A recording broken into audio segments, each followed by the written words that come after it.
खुलुमबाय रायजोफोर दिनै फुंबिलिनि खौरांफोरा जाबाय। गिबि खौराङाव दङ बिटिसिआव सोमजिदों फिन आरोबाव गिख्रंथाव बुथारनाय जाथाय। बर'खौ खास्रि बिस्रि बुथारदों दुथां गुबुन हारिनि सुबुंफोरा। चिरां जिल्लानि बिजनीआव जीबानन्द बसुमतारीखौ बुथारदों। जिउ खहा जानायजों लोब्बा थानाय साथाम सुबुंखौ दासान्दि हमनानै पुलिस बिफाना गावसोरनि आवथायाव लाबाय। मिथिनो मोननाय बायदिब्ला समाज सिबियारि बिजनी जिल्ला गेलेमु आफादनि लेङाइ नेहाथारि आरो बिजनी जिल्ला UPPLनि लेङाइ आफादगिरि जीबानन्द बसुमतारी, जाय 46 बोसोर बैसोनिमोन। बिथांनि सोमोनांथाव थैनायजों लोब्बा थानाय साथाम सुबुंखौ दासान्दि हमनो हादों। हमजानाय सुबुंफोरखौ अमृत सरकार, आशीष मदक आरो सन्जय साहा होनना सिनायथिनाय जादों। पुलिसा नायबिजिरबाय थानाय समावनो साथामखौ हमनो हादों। खौरां मोननाय बायदिब्ला बिजनी पुलिस थानानि सिङाव थानाय हासराव गामिनि थागिबि जीबानन्द बसुमतारीया बिजनी जिल्ला गेलेमु गौथुमजों सोमोन्दो थानाय मावख'आरि खामानियाव बाहागो लानानै बुधबारखालिनि मोनायाव गावनि स्कुटिजों बिजनी टाउननिफ्राय ओंखारलांदोंमोन। अब्लानो बे जाथाया जादों होनना मिथिनो मोननाय जादों, जेराव बिथाङा न' फारसे थांगासिनो दंमोन। खौरां मोनबावनाय बायदिब्ला जीबानन्द बसुमतारीया बिजनी टाउननि गंसे हटेलाव साथाम सुबुंजों नांज्लायनायाव लोब्बा दंमोन एबा सोमोन्दो दंमोन। बे बाथ्राखौ मिथिनो मोननाय जादों, जेराव बिथाङा सासे आइजोखौ गाज्रि आखु दिन्थिनाय आरो बाहायनायखौ हेंथा होदोंमोन। बे बिथिंखौ लानानैनो गाग्लोबनानै बुथारदों होनना सन्देह खालामनाय जादों। थारैनो बिटिसिआव बेबादि बुथारनाय जाथाया माब्ला उदां एबा माब्ला जोबनानै थांगोन, जेराव गोबां समफोरावनो थांनाय बावैसो सान सिगाङावबो फुंखा बसुमतारीखौ हाग्रा बिफाननि गुलि गावनायाव जिउ खहा जानाय एबा जिउ गोमानाय जाथायखौ खोनानो मोन्दोंमोन। फिन आरोबाव बेबादिनो थांनाय बावैसो सान सिगां दुथां गुबुन हारिनि सुबुंफोरनि गाग्लोबनायाव जिउ खहा जानाय जाथाया सोराङाव फैदों। बिटिसिनि CM हाग्रामा महिलारिया जोहोलाव सोमब्ला बसुमतारीनि बियादै अनसुमा बसुमतारीनो 4 ग्रेडनि साख्रिनि थिसनथाइ बिलाइ गथायदों। मैया बिटिसिनि गाहाय हाग्रामा महिलारिया रुंसारि जोहोलाव सोमब्ला बसुमतारीनि फंबाय सबिराम बसुमतारीनि फिसाज्ला अनसुमा बसुमतारीनो थाखो 4 साख्रिनि फोरमान बिलाइ गथायो। चिरांनि गयबारियाव जोहोलाव सोमब्ला बसुमतारीनि 30थि मुंख्लं सान फालिनाय हाबाफारियाव बाहागो लानानै खुंनाय हाबाफारियाव बे थिसनथाइ फोरमानलाइखौ गथायो। एबसुआ गावनो UPPL बिटिसिनि गाहाय खुंगिरि हाग्रामा महिलारिया बुंदों। चिरां जिल्लानि गयबारि गामिनि थागिबि सबिराम बसुमतारीनि फिसाज्ला अर्थात मुंख्लं जोहोलाव सोमब्ला बसुमतारीनि असे बियायं अनसुमा बसुमतारीखौ गयबारि जोहोलाव सोमब्ला बसुमतारी पार्कआव फैनानै सुकिदार साख्रियाव थिसनफैयो। बिटिसिनि गाहाय खुंगिरि हाग्रामा महिलारिया अनसुमा बसुमतारीखौ साख्रिनि थिसनथाइ होखांनायनि उनाव बिटिसिनि गाहाय खुंगिरि हाग्रामा महिलारिया माखासे बाथ्राखौ बुंथिदों। बिटिसिनि 25 आरो 30 जुलाइ 2026 मायथाइनि साननैनि हाबाफारिजों बड'लेण्ड आयेन आफादनि रां बावजा जथुम्मानि जोबथा सानाव आगान होबाय एबा मैया जोबनानै थांबाय। नाथाय बिटिसिनि बारग' CM प्रमद बर'खौ बे रां बावजानि जोबथा सानावबो नुनो मोननाय जायाखै, जेराव बिथाङा फैनानै बाहागो लाफैयाखै। बड'फा गेजेरथियारि सोलायनाय मावथांखिखौ बिथा खालामनानै उदालगुरि जिल्ला दुलाराय बर' फरायसा आफादनि बानजायनायाव खुंजानाय खुंगा 16थि 13 बोसोर बैसो सिंनि हौवासा आरो 2थि 15 बोसोर बैसो सिंनि हिनजावसाफोरनि जोलुर बादायलायनाय 2026नि हौवासाफोरनि जोबथा जोलुर बादायलायनायखौ मैया सोमलिगुरि गामिनि गेलेग्रा फोथार पानेरि उदालगुरियाव खुंफुंनाय जायो। बे जोबथा बादायलायनायाव गाहाय आलासि महरै बाहागो लानानै बिबुंथि लाखियो दुलाराय बर' फरायसा आफादनि आफादगिरि खोरोमदाव औवारि बिथाङा। हाबाफारियाव दुलाराय बर' फरायसा आफादनिफ्राय बाहागो लायो फारियै नेहाथारि आनन्द दैमारि, बिरदाव बर', बारग' लोगो बुंथिगिरि बिबारि बर', लोगो सोलोंथाइ नेहाथारि बिस्वजित नार्जारि, लोगो गेलेमु नेहाथारि पुर्ण सिंह बसुमतारी, उदालगुरि जिल्ला एबसुनि आफादगिरि कर्नेलियास दैमारि बिथांजों लोगोसे मावथि बिबानगिरि बिथांमोन आरो ओनसोलनि मेलेमजिबि बिथांमोनाबो बाहागो लायो। जोबथा बादायलायनायाव टंला दखरा एबसुनि गेलेगिरि हानजाया आम्बागाव दखरा एबसुनि गेलेगिरि हानजाखौ 1 गलनि फारागथियाव फेजेननानै चेम्पियन जायो। 1 आगस्ट 2026 आव बड'लेण्ड FC आरो नर्थ इस्ट इउनाइटेड FC नि गेजेराव जानो गोनां दुरान्ड काप 2026 नि गिबि बादायलायनायनि थाखाय 11 रिंगानिफ्राय दिनै क'क्राझारनि KDSA आव प्रि पास रानदों। गासै 3000 प्रि पास राननाय जादों, जेराव गोबां लाइमोनफोरनि थुबुर जानायखौ नुनो मोन्दों। जायनो सिगांसिन फैदों बेनो मोन्दों। सासेयाव गांनैल' प्रि पासखौ मोननाय जादों। प्रि पास मोननो थाखाय आधार कार्ड नङाब्ला जायखिजाया सोरखारि आई कार्ड लानानै बड'लेण्ड FC नि अफिसियेल फेसबुक पेजआव फोसावनाय जादों।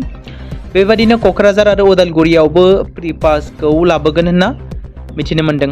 नोंथांमोना फैगौ 1 आगस्ट खालाराव बबे मोनसे टीमजों मदद होगोन? गिबियावनो नोंथांमोना बड'लेण्ड FC नि जानानै बयबो सापर्ट खालामगोन होनना आसा खालामनाय थाबाय। चिरां जिल्लानि बासुगाव गयबारियाव थानाय जोहोलाव सोमला बसुमतारीनि मांखरसालियाव एबसुनि बानजायनायाव जोहोलाव सोमला बसुमतारीनि 30थि मुंख्लं सानजों लोब्बा लाखिनानै बिबार बावदों आरो उदखारि बेरेखा सान फालिदों। बे हाबाफारियावनो बाहागो लादों बारग' मन्त्रि इउजि ब्रह्म, बारग' MLA लरेन्स इस्लारि, एबसुनि गुबुन गुबुन बिबाननि बिबानगिरिफोर लोगोसे सानसुमै मेलेमजिबि सुबुंफोराबो दिनै बाहागो लादों।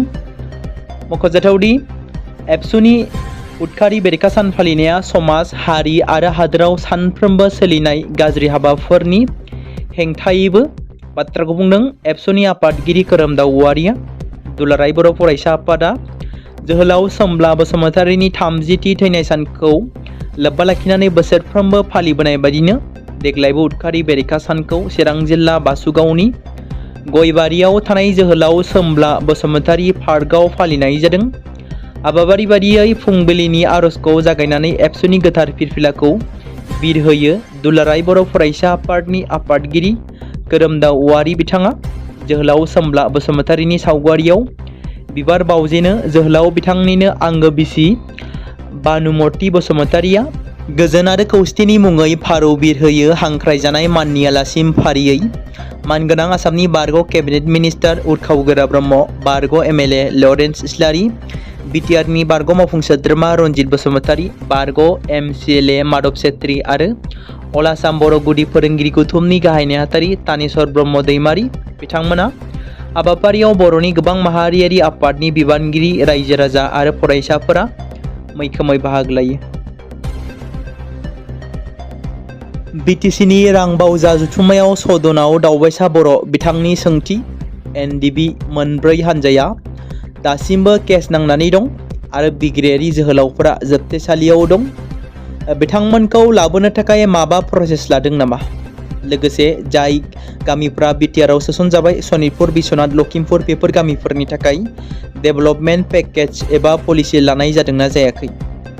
सदनाव रोखा फिननाय होआखै BTC नि चिफ हाग्रामा महिलारि दैदेननाय सोरखारा। आटियाबारि रेन्जनि रायमना माहारियारि पार्कआव BTC हाग्रा बिफाननि मावथिफोरजों गावथारजानाय फुंखा बसुमतारीखौ जोबथा बिदाय होबाय नुजाथिहैदों बारग' MLA लरेन्स इस्लारि। मख'जाथावदि रायमना नेशनेल पार्कनि सिङाव गुलि गावग्लुंनाय जाथायाव सासे 29 बोसोर बैसोनि सुबुंनि जिउ खहा जानायनि सानसे उनावनो दासिमबो सरलपारा ओनसोलाव दुंहाव थासारि सोमजिबाय थादों आरो नखरनि सोद्रोमाफोर आरो जायगानि सुबुंफोरा हाग्रा बिफाननि बिबानगिरिफोरनि हेंथायै गोख्रों राहा लानायनि दाबि खालामदों।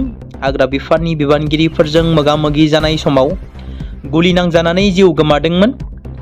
नाथाय जिउ खोमानांनाय फुंखा बसुमतारीया नखर, गावनि बिसि, 5 बोसोर बैसोनि फिसाज्ला आरो बिमा-बिफाखौ अरायबो दुखुआव गालाङो। हाग्रा बिफाना फोरमायनाय बायदिब्ला बे जाथाया हाग्रा पेट्रलिं हानजा आरो नेशनेल पार्कनि सिङाव दंफां सिखावफोरनि गेजेराव जानाय मोगा-मोगि जानाय समाव जाथाया जादोंमोन होननानै फोरमायथिदों। नाथाय भुगिनांनाय नखरनि सुबुंफोर आरो जायगानि गामियारिफ्रा बे बाथ्राखौ गोख्रोङै बेरेखा खालामनानै बुङो दि फुंखा बसुमतारीखौ खर'आव खाथिनिफ्रायनो गुलि गावनानै जिउ फोजोबदों। फिन आरोबाव सासे बर'नि जिउ खहा, मोनसे दुखुनांथाव खौरां होननानै बुंनांगोन। बिजनी सातियानगुरि लामायाव गारि जाब्रबथायाव सासे सुबुंनि जिउ खहा। जिउ गोमानाय सुबुङा बिजनी दख'रा एबसुनि बारग' रांगिरि BDSA नि गेलेमु नेहाथारि राजु बसुमतारी।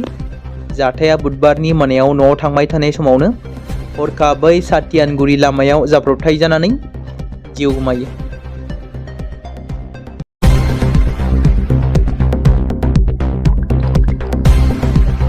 बे समाव मोनसे गोजोनथाव खौरां बाक्सा जिल्लानि बरमायाव थानाय रुरेल एकाडेमिया लानानै फैदों नोंथांमोननि थाखाय मोनसे गोजोनथाव खौरां।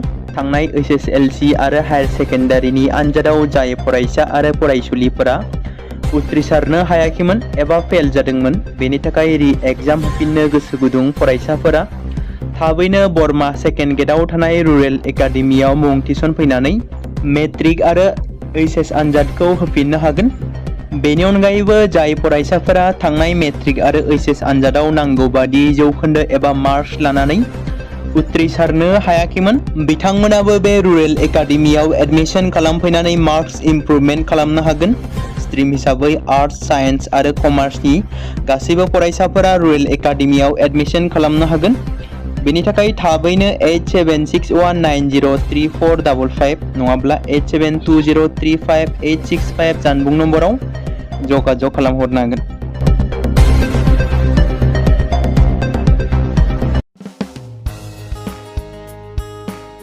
बे समाव मोनसे गोनां फोसावथाय बर' सावथुन नायनानै मोजां मोनग्रा गासै बर' रायजो राजाफोरनि गेजेराव लानानै फैदों मोनसे बर'नि OTT प्लेटफर्म गोनां, जाय प्लेटफर्मनि गेजेरजों नोंथांमोना बर'नि गोदान गोजाम सावथुनफोरखौ नुनो मोनगोन।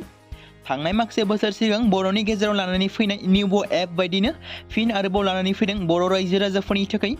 बे बाथ्राखौ मख'नाया गोनांदि 2025 मायथाइनि जानुवारि दानाव ओंखारनाय आंगो स्ट्रिम मुंनि मोनसे OTT प्लेटफर्म गोनां निउबो एपनि गेजेरजों नोंथांमोना गोबांथार बर'नि सावथुनफोर जेरै ट्रेजेडि, रमान्टिक, एक्शन आरो कमेडिजों बुंफबनाय सावथुनफोरखौ नुनो मोनगोन। जेरै सनानि नखर, थांखि गैयै समाज, अनसुला आफा, हिर', बिमा बायदि बाजै, अर, थैसाम, वान्टेड, संदान आरो रं नाम्बार बायदि सावथुनफोरा मख'जाथाव। बेफोर सावथुनफोरखौ नायनो थाखाय नोंथांमोना गिबियावनो आंगो स्ट्रिम एपखौ गावनि मबाइलाव थानाय प्ले स्ट'रनिफ्राय डाउनल'ड खालामनानै लोगोसे इनस्टल खालामनानै गावनि मबाइल नाम्बारजों लगइन खालामनानै लाग्रोनांगोन।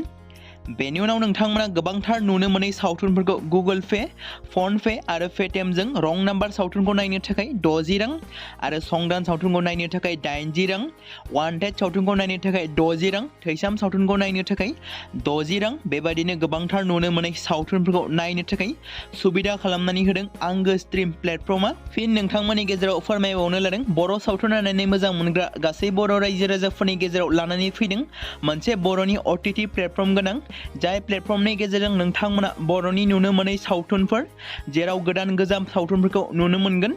बे बाथ्राखौ मख'नाया गोनांदि 2025 मायथाइनि जानुवारि दानाव दिहुनजानाय आंगो स्ट्रिम मुंनि मोनसे OTT प्लेटफर्म गोनां एपनि गेजेरजों नोंथांमोना गोबांथार बर'नि ट्रेजेडि, रमान्टिक, एक्शन आरो कमेडिजों बुंफबनाय सावथुनफोरखौ नुनो मोनगोन। जेरै रं नाम्बार, संदान, वान्टेड, थैसाम, अर, बिमा बायदि बाजै, हिर', अनसुला आफा, थांखि गैयै समाज, सनानि नखर बायदि बायदि सावथुनफ्रा मख'जाथाव। बेफोर सावथुनफोरखौ नायनो थाखाय नोंथांमोना गिबियावनो आंगो स्ट्रिम एपखौ गावनि मबाइलाव थाखानाय प्ले स्ट'रनिफ्राय इनस्टल खालामनानै गावनि मबाइल नाम्बारजों लगइन खालामखांनायनि उनाव नोंथांमोना गोबांथार नुनो मोनै सावथुनफोरखौ गुगोल पे, फन पे आरो पेटिएमजों रं नाम्बार सावथुनखौ नायनो थाखाय 60 रां, संदान सावथुनखौ नायनो थाखाय 80 रां, वान्टेड सावथुनखौ नायनो थाखाय 60 रां, थैसाम सावथुनखौ नायनो थाखाय 60 रां, बेफोरबायदिनो अर सावथुनखौ नायनो थाखाय 60 रां पे खालामनांगोन। बेबायदिनो गोबांथार नुनो मोनै बर' सावथुनफोरखौ नायनो थाखाय सुबिदा खालामनानै होदों आंगो स्ट्रिम प्लेटफर्मा।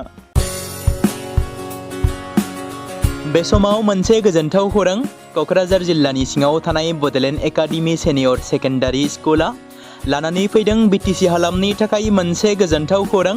2026 आरो 2027 सोलोंथाइ बोसोरनि थाखाय क'क्राझार तिनिआलिनि हल्टुगाव आउटपस्टआव थानाय बड'लेण्ड एकाडेमि सेनियर सेकेन्डारि स्कुला फार्स्ट इयारनि थाखाय प्रि एडमिशन एबा जेबो बेसेन होनाङालासे मुं थिसननाय आरो फर्म गथायनाया दासान्दि सोलिगासिनो दङ आरो बेनि गेजेराव देग्लायनि मेट्रिक आनजादाव 100आव 75 जौखोन्दोनि गोजौआव जौखोन्दो लानानै उथ्रिसार जानो हानाय साबा फरायसा एबा बिजाथिफोरनि थाखाय आबुङै जेबो बेसेन होनाङालासे मुं थिसननो आरो फरायनो थाखाय खाबु होनाय जादों आरो बेनि अनगायैबो बोसोरै फरायसा आरो फरायसुलिफोरखौ लानानै EBS ट्रिप एबा सोलोंथायारि दावबायनायखौ लानाय जायो।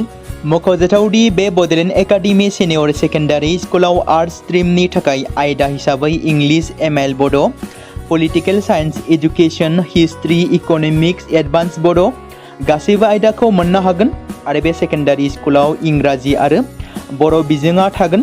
मोजां सोलोंथाइ लानायनि अनगायैबो बड'लेण्ड एकाडेमि सेनियर सेकेन्डारि स्कुलाव उफ्रा सोलोंथाइ हिसाबै एनभाइरनमेन्ट फिल्ड स्टाडि बायदिखौ लानानै सोलोंथाइ लानो हागोन। बेनि अनगायैबो बे फरायसालियाव हौवासा आरो हिन्जावसाफोरनि थाखाय आलादा आलादायै हस्टेलनि खाबुफोर होनाय जादों। बेनि थाखाय नोंथांमोना आबुङै मिथिबावनो थाखाय एबा थोंजोङै फोनांजाब खालामहर 9101488399 जानबुं नम्बराव।